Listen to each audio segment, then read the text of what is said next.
Bonjour, bienvenue pour ce nouveau numéro de Rugby Magazine. On s'est invité dans une arena, et oui, c'est à la mode. Il faut dire qu'on s'est mis un petit peu au chaud. Derrière moi, on joue au tennis, au ballon. Il y a même Jo-Wilfried Tsonga. Et oui, on s'est invité à l'Open de tennis de Montpellier, histoire de se réchauffer un peu. Mais rassurez-vous, on va vous parler de rugby, de l'USAP notamment. La Pro D2 va bientôt livrer son verdict. Et l'USAP pourrait bien monter en top 14 dès cette année. Voici le sommaire de cette émission. La Pro D2 va bientôt livrer son verdict et si l'USAP retrouvait le top 14, les Catalans en ont-ils les moyens? C'est notre dossier. Viré sans ménagement de peau, David Ocagne rebondit à Béziers. L'entraîneur hérolté veut sa revanche. La suite de notre feuilleton avec les filles de Blagnac, portrait de Léna Auriol, la demi de mêlée, qui mène de front vie professionnelle et vie sportive. À l'USAP, à l'heure actuelle, tous les voyants sont au vert. Des victoires, un rugby séduisant, les supporters sont déjà gonflables. On reconstruit encore, on fait rentrer des jeunes. Ils méritent d'aller en top 14. Alors forcément, au club, on commence à envisager une montée, même si l'on s'efforce de rester prudent et lucide. J'ai la sensation que dans les structures, dans les infrastructures, même si le club travaille énormément, peut-être que ce serait un petit peu tôt, mais en même temps, le sport, c'est relever des challenges, c'est gagner des challenges. Donc, comme je le dis, si ça doit arriver, on le prendra à bras le corps. Des infrastructures parfois vétustes pour viser le très haut niveau, à l'image des logements du centre de formation ou d'un stade Émile Giral qui a vieilli depuis le titre de champion en 2009.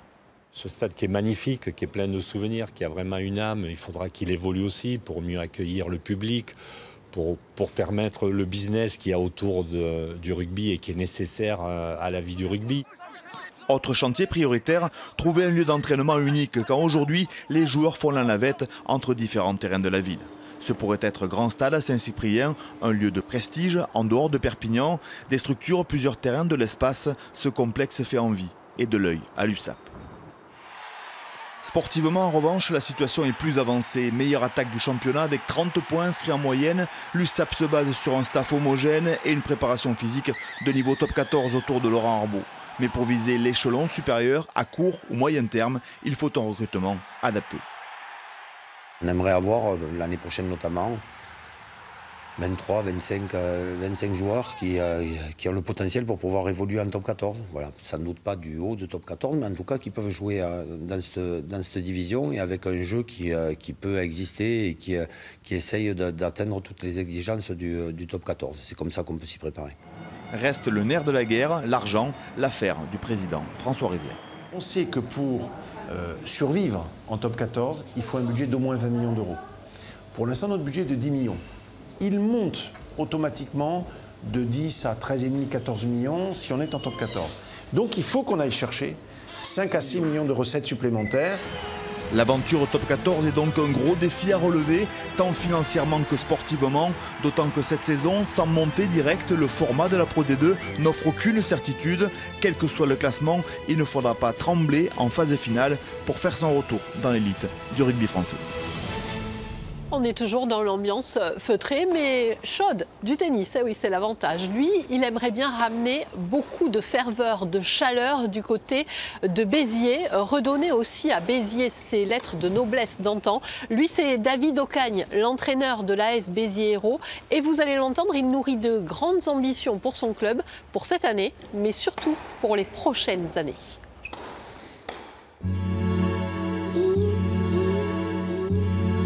Bonjour David Ocagne, merci de nous recevoir sous le soleil de Béziers. Avec grand plaisir. Merci d'être l'invité de Rugby Magazine. Alors bon voilà, le jeu on le connaît, maintenant il faut piocher les questions aléatoires, tu vas voir c'est... Ton rêve le plus fou?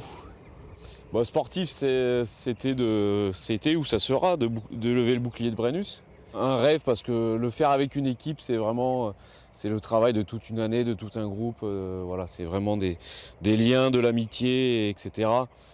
En tant qu'entraîneur, c'est différent, mais ça reste quand même un rêve. Béziers peut-il redevenir la place forte du rugby? J'espère. Il n'y a pas trop d'industrie sur Béziers, mais les présidents travaillent pour trouver des partenaires nationaux et essayer de faire évoluer le club. Ils ont beaucoup d'énergie.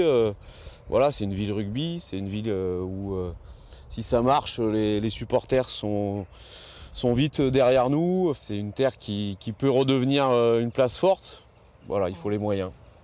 C'est difficile de vivre avec ce poids, justement, avec ce poids du passé. C'est plus un handicap qu'un avantage ou pas? Pas trop pour nous qui arrivons de l'extérieur avec David et qui n'ont pas cette chape depuis petit sur les épaules. Donc nous on arrive avec autre chose, une autre expérience, une histoire qui nous est propre. Parce que les gens vous soutiennent, les gens sont derrière vous, essayent de vous aider à faire évoluer les choses. Diego Minaro, qui s'occupe aussi du centre de formation, est présent tous les jours avec nous. Et il fait la transition entre cette époque et la nôtre. Il essaye de préserver ces valeurs qu'ils avaient, ce qui n'est pas évident aujourd'hui. Le rugby a bien changé. Mais non, c'est plutôt quelque chose de sympa. Ton plus gros défaut? J'ai du mal à décharger les choses, à laisser les autres faire. Je suis assez exigeant envers mes collègues peut-être de temps en temps. J'ai du mal à déléguer, quoi. Alors, ta plus grande frustration, d'être parti de Pau, mais après, même si c'est une frustration, la vie continue et je savais que ça allait pas non plus être éternel. C'est la manière peut-être, à Pau, bon, c'est fini? Oui, un peu la manière, oui. Oui, mais ça c'est le rugby moderne aussi, c'est plus compliqué de dire les choses, d'être vrai, de dire les choses simplement, Toi qui as gagné des grands chelems, tu donnerais quoi comme conseil à Jacques Brunel? Voilà, mais je pense que Jacques, j'ai pas trop de conseils à lui donner, il a tellement d'expérience que c'est quelqu'un qui connaît le rugby, qui est proche des joueurs, qui sait dire les choses justement, qui est honnête, donc je pense que, j'espère pour lui qu'il réussira, pour le rugby français aussi, parce que c'est vrai qu'on est tous supporters et que c'est dur de les voir comme ça. Merci. Mais merci. Merci à vous. David. Merci Hélène. Au tennis, on appelle ça un lob. Au rugby, c'est plutôt une chandelle. L'idée est la même, un ballon haut ou une balle haute pour déstabiliser l'adversaire. C'est un geste évidemment très technique. Vous l'avez compris, il est l'heure de notre rubrique, le petit geste technique. Bonjour, je m'appelle Baptiste, je reviens à Béziers et on va demander aux trois quarts si tout le monde maîtrise le geste de la chandelle. Allez, venez.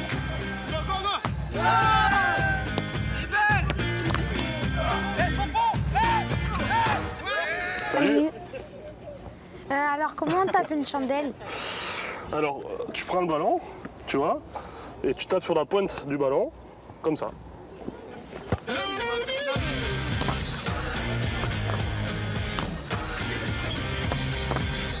Ça sert à quoi dans le jeu, une chandelle?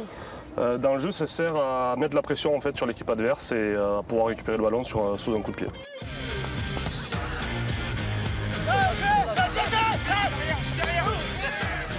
Tu prends le ballon comme ça, parallèle à toi, et bien sur la pointe. T'essayes? Donc sur la pointe, et ton pied bien haut. Voilà, c'est ça. Quand tu es sous pression, évidemment, c'est compliqué parce qu'il y a une duel aérien et donc du coup, c'est du 50-50. Voilà.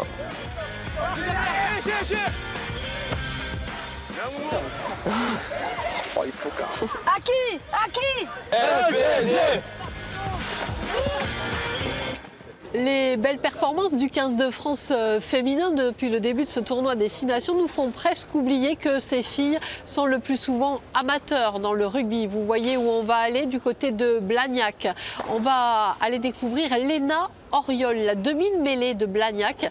Eh bien, c'est pas facile de concilier rugby et travail. Elle a appris son métier grâce à un partenaire du club.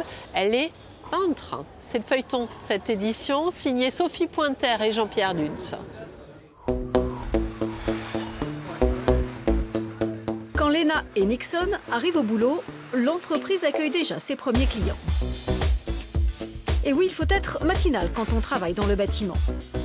Depuis qu'elle a été embauchée comme commerciale chez ce grossiste en peinture, la jeune femme a dû s'adapter au rythme de sa nouvelle activité. Pas toujours facile, un lendemain de match ou d'entraînement, mais Léna a un patron plutôt compréhensif. Il sait ce que ça représente, c'est les efforts que ça me demande toute la semaine. Donc il est plutôt très conscient avec ça. Au niveau des rendez-vous, quand on a des rendez-vous en commun, il ne les prend pas après 19 h parce qu'il sait que j'ai entraînement. Enfin, j'ai de la chance. Et le patron, c'est lui, Thierry Barak, un amoureux du rugby. Il y a 1 an et demi, il cherchait quelqu'un pour féminiser son équipe commerciale. Séduit par le tempérament de la jeune demi-mêlée, il lui a donné sa chance malgré son inexpérience. C'est pour ses connaissances en peinture et en bâtiment que vous avez embauché Léna ? C'est pour ses qualités commerciales, plus que pour ses connaissances, puisqu'à l'origine elle n'en avait pas. Donc le but étant d'apprendre, de former. Moi je trouve que c'est super sympathique de pouvoir transmettre ce qu'on a appris. Et aujourd'hui elle a la volonté d'apprendre, donc je veux dire le fait de lui proposer de découvrir notre métier, c'était pour moi une opportunité sympa. Et aujourd'hui elle apprend vite. Un poste qui permet surtout à Léna de poursuivre dans de meilleures conditions son aventure sportive en top 8 avec l'équipe de Blagnac. Un rugby féminin amateur qu'elle a fait découvrir à son patron. Je pense qu'elles ont énormément de mérite, on va prendre qu'un seul exemple. Je veux dire, quand elles vont jouer à Rennes, elles partent à 5 h du matin le samedi matin pour rentrer le dimanche soir il est presque minuit. Donc je veux dire, c'est vraiment du mérite et de la dévotion, c'est une vocation, quoi. Leur plaisir pour ce sport, c'est vraiment une dévotion totale. Pour Léna, c'est surtout une passion depuis ses débuts à l'âge de 9 ans sur les terrains de l'école de rugby de Rabastens. Passion que la joueuse n'hésite pas à partager avec les clients qu'elle rencontre, des chefs d'entreprise souvent déjà partenaires dans différents clubs. Dans le sud, tout le monde est vraiment très axé sport et rugby en général. C'est comme une religion ici dans le sud-ouest.